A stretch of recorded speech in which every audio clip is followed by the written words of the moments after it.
Eu te louvo, Pai Santo, Deus do céu, Senhor da terra, os mistérios do teu reino, aos pequenos, Pai, revelas.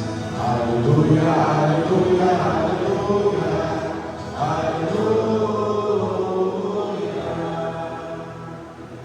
O Senhor esteja convosco.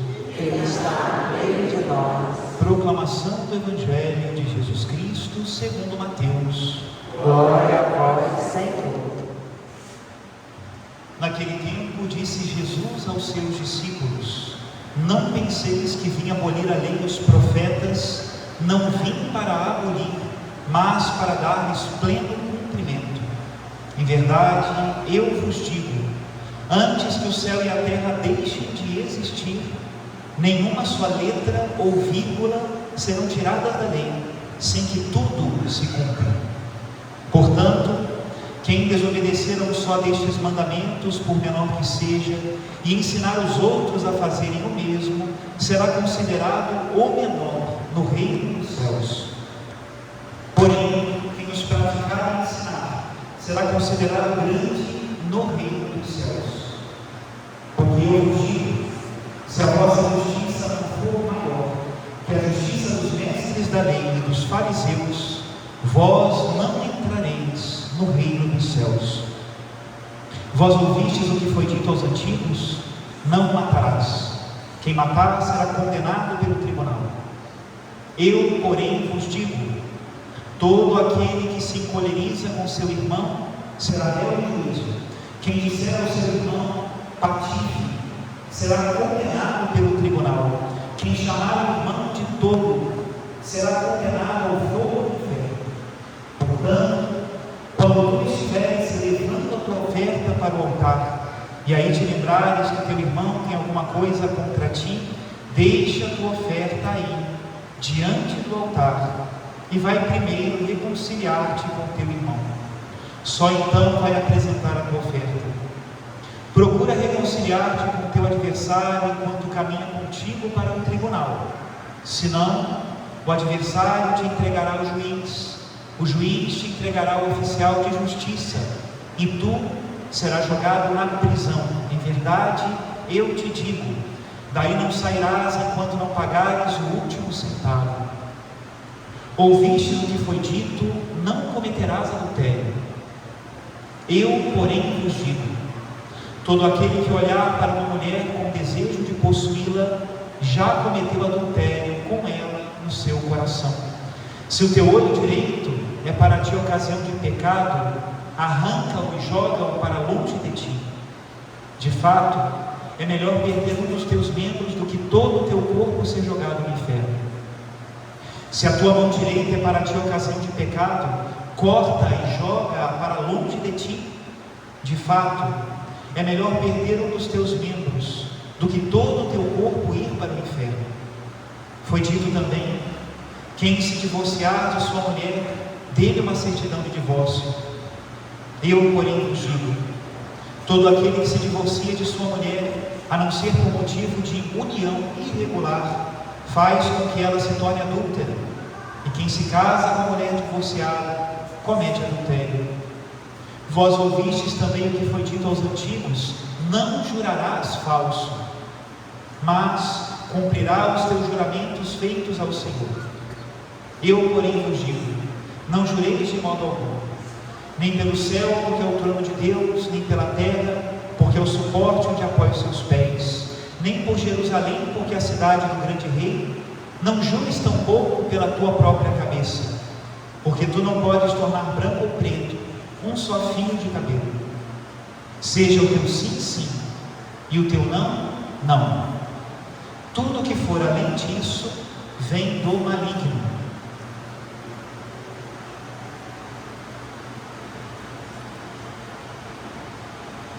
Palavra da salvação. Glória a vós, Senhor. Queridos irmãos e irmãs, Jesus hoje já fez o trabalho do Padre, graças a Deus. Ele é muito bom, né? Misericordioso. O evangelho de hoje já foi uma homilia, é uma parte do Sermão da Montanha, e o Senhor explica bem explicadinho coisas muito importantes da nossa fé, sobretudo no que diz respeito ao nosso relacionamento. Vocês se lembram que na última homilia nós ficamos na sala da casa, né? Entramos na sala e vimos que ela estava cheia. Não dá para se esquivar da relação. Não existe verdadeira fé cristã sem relacionamento. E o evangelho de hoje fala disso. O relacionamento com Deus, o relacionamento com os irmãos, né? Dentro do matrimônio e fora dele, são fundamentais para nós vivermos de verdade a nossa fé. Nessa escola da relação que o Senhor nos coloca, Ele mesmo entra nela. Nós não estamos mais falando com Deus que olha de cima para baixo, que do alto do monte entrega a Moisés 10 mandamentos em 2 tábuas de pedra.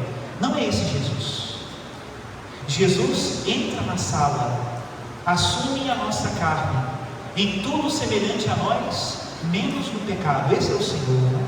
E Ele convive conosco. O Concílio Vaticano II tem uma passagem belíssima, quando diz que Ele trabalhou com mãos humanas, sentiu com o coração humano, nos assumiu por dentro.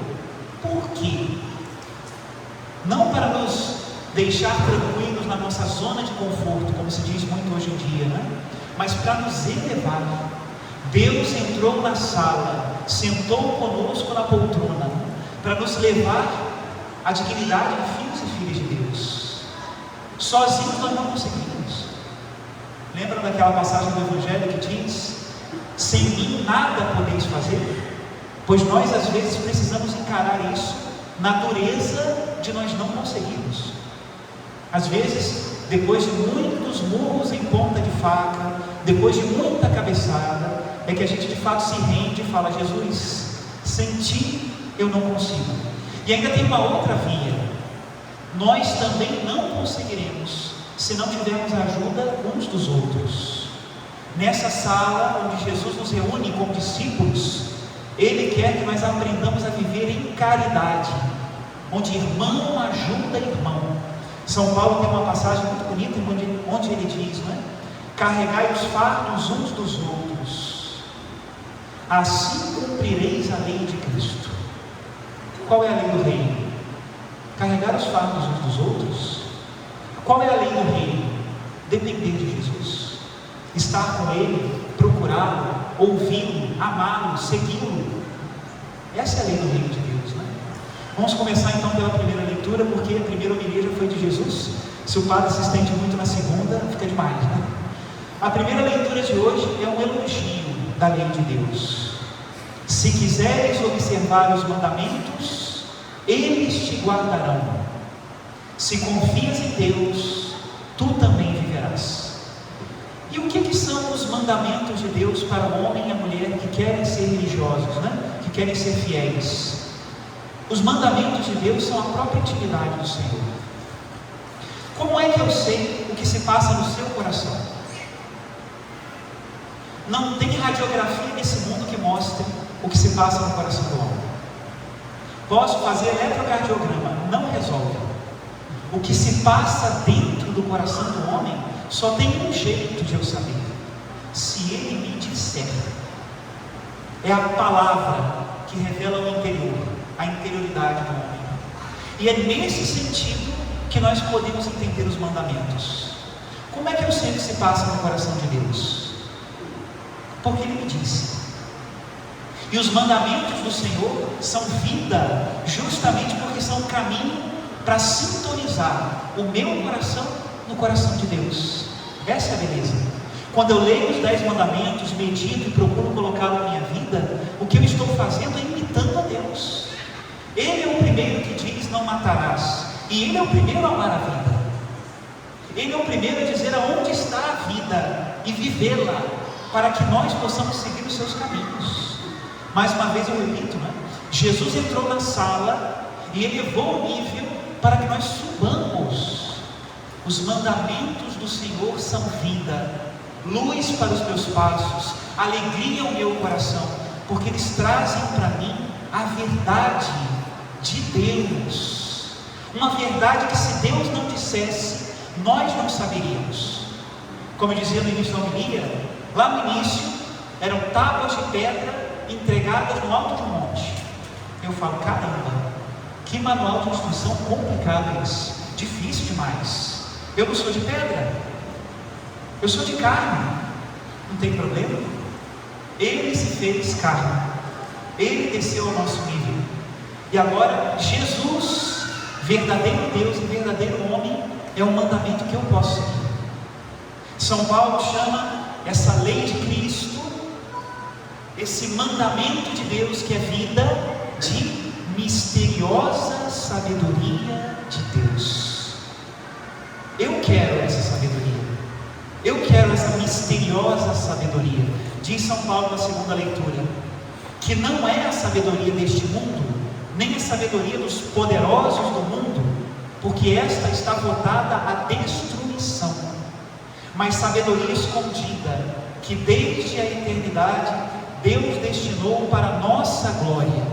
A nossa glória é seguir os mandamentos do Senhor, esses mandamentos que se fizeram carne em Cristo. A intimidade de Deus se fez homem em Cristo. Nenhum dos poderosos deste mundo conheceu esta sabedoria, pois se a tivessem conhecido, não teriam crucificado o Senhor da glória. Se nós tivéssemos conseguido ver o tesouro do coração de Jesus, como nós o pregaríamos na cruz? De jeito nenhum. A beleza do Evangelho é que ele quer mudar o nosso coração justamente para que nós não cometamos o mesmo erro. E infelizmente, todas as vezes que nós pecamos, nós voltamos a crucificar o Senhor. Rejeitamos o tesouro da sabedoria pelas nossas coisinhas. Uma oração que todo mundo pode fazer, né? Essa semana talvez seja uma boa semana, início de quaresma, né? Colocar a mão na cabeça, fisicamente mesmo, e dizer, Senhor, dai-me a tua sabedoria. Abre o meu coração, Senhor, para que eu a veja, para que eu a conheça, porque essa misteriosa sabedoria que é Cristo, nele está todo o tesouro da sabedoria. Essa misteriosa sabedoria muda a vida. Se nós a tivéssemos, meus irmãos e irmãs, nós amaríamos mais a lei de Deus do que o ganancioso ama o dinheiro, do que o sensual ama os prazeres, do que o trapaceiro ama o engano. Nós amaríamos a Deus acima de tudo. Essa sabedoria nos convence. Deus respeita a nossa liberdade, mas Ele não nos entregou a liberdade, Ele nos acompanha nela. Respeita as tuas más decisões, mas Ele entra contigo no buraco. Toma a cruz, põe a coroa de espinhos para te tirar de lá. Essa é a grande diferença.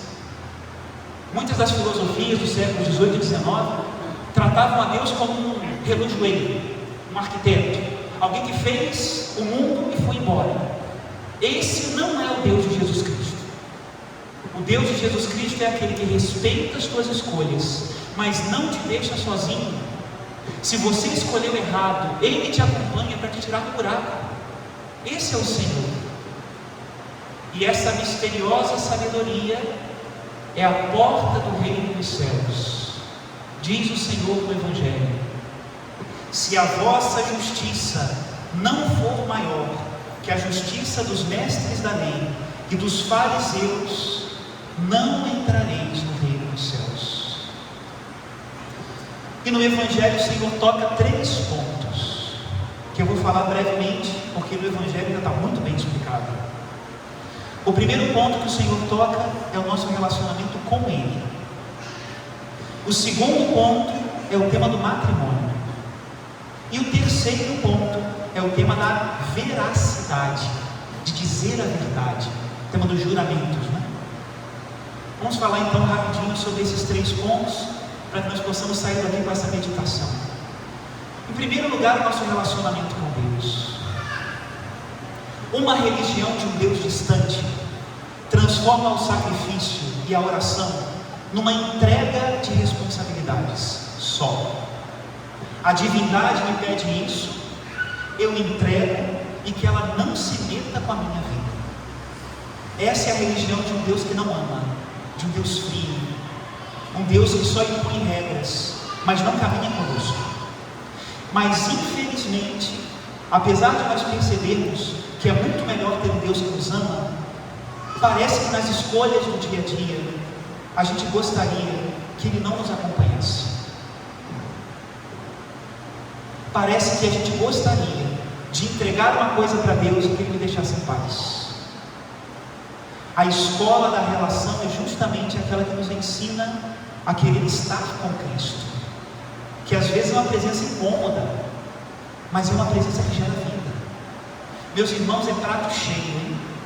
Essa história de ir só no altar, entregar o sacrifício, entregar a oferenda, o que seja, e depois ir embora como se nada tivesse acontecido, é prato cheio para esse descompromisso religioso, para essa infantilidade religiosa. O que tem de cartomante na internet, o que tem de gente dispondo-se a fazer um trabalho, um feitiço, um isso, um aquilo, que é uma coisa que você faz para conseguir pretensamente um resultado, mas que não envolve a sua vida. Tem muita gente que ganha muito dinheiro com isso. Charlatanismo, porque aí não está Deus. Jesus no Evangelho diz outra coisa: quando tu estiveres levando a tua oferta para o altar, e ali te lembrares que o teu irmão tem alguma coisa contra ti, deixa ali a tua oferta e vai primeiro reconciliar-te com o teu irmão. Nosso relacionamento com Deus envolve toda a vida e é um espelho. Se você tem um problema com o teu irmão, procura direitinho. Você também tem um problema com Deus. Se você é desconfiado, é maldoso, se você não se importa com o seu irmão, procura direitinho. Você também é desconfiado e não se importa com Deus. É um espelho. Eu e você só temos um coração para amar a Deus e os irmãos. Ou esse coração é transformado pela graça do Espírito Santo, que é a nova lei de Cristo, uma lei escrita nas tábuas de carne do coração, é o Espírito Santo.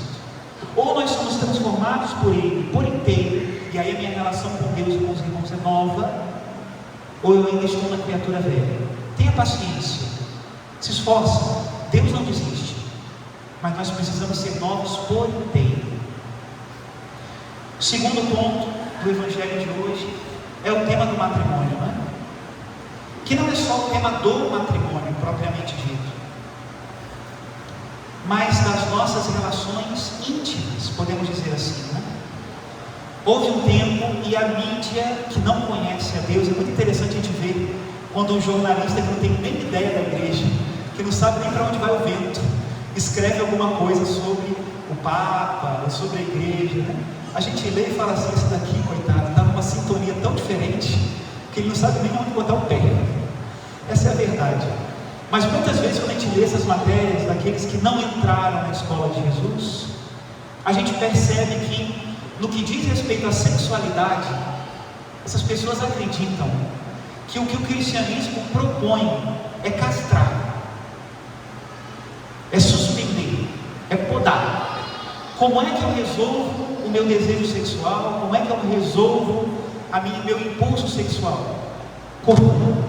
Tem gente que acha isso, tem que ver os filmes, né? Tem tudo. E não é isso. Como é que eu resolvo essa área da minha vida que é tão importante? Ordenando para o amor. Eu gosto muito de uma comparação que o nosso querido falecido Dom Rafael fazia em relação a esse tema. Ele falava do rio, né? Ele dizia que o rio, para chegar ao mar, precisa ter margens.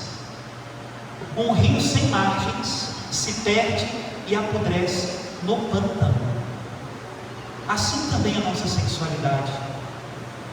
Essa história hoje, cada um se inventar, de cada um inventar a sua própria relação à margem do plano de Deus. Essa coisa do sexo livre, eu não preciso dizer muito, né? Faça você uma análise de casos e veja se aí está a alegria,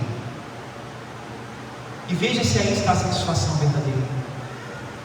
O sexo livre da década de 60 do século passado prometeu entregar felicidade, mas não entregou. É um delivery furado. Fez uma boa propaganda, mas quando a caixa chegou na casa das pessoas que entraram nessa, eles encontraram solidão, vícios, tristeza e morte. Crianças que nascem sem um amparo que deveriam ter de uma família. Adultos que morrem sozinhos. Delivery furado. O Senhor nos convida a colocar a margem do amor, para que nosso impulso sexual, nosso desejo de fecundidade chegue ao mar da vida. E por último, termino, Jesus fala da veracidade, né? Diz assim: seja o vosso sim, sim, e o vosso não, não. Tudo que for além disso vem do maligno. Não sei, se a gente fizesse uma enquete aqui, como é que a gente ia organizar o Sermão da Montanha pela nossa própria cabeça? Eu acho que a gente colocaria o maligno na área da sexualidade, né? Jesus faz diferente, né? Jesus coloca o maligno na área da veracidade, da verdade. Por quê? Às vezes a gente entende isso um pouco assim no confessionário. Quando a pessoa confessa a sexualidade, nossa, uma dor de coração, graças a Deus, né? Um verdadeiro desejo de conversão, uma dor de arrependimento, que só pode vir do Espírito Santo. Eu fico feliz. Mas quando vai confessar mentira, padre, mas é uma mentirinha. É só uma coisinha. É para não dar problema para os outros. No fundo se justifica, né? E a palavra de Deus é Jesus falando. Colocou o maligno justamente em qual área? Da mentira, da veracidade. Que o vosso sim seja sim, que o vosso não seja não. Como é que a Escritura chama o demônio? Pai dos prazeres? Não. A Escritura chama o demônio de pai da mentira. Meus irmãos, é por aí. Quando eu começo a me justificar com as mentiras, conto mentira aqui, ali, acolá, e a gente sempre vai descobrir depois, mas não tem jeito. É sinal de que eu já não estou no caminho do mestre. Não é a escola da relação, é a escola do individualismo e da solidão, onde eu preciso me virar, me salvar de mim mesmo, e termino sem Deus. Que o Senhor nos ajude a entrar nessa escola com todo o coração, porque a lei de Deus é lâmpada para os meus passos, é vida da minha vida. Louvado seja nosso Senhor Jesus Cristo.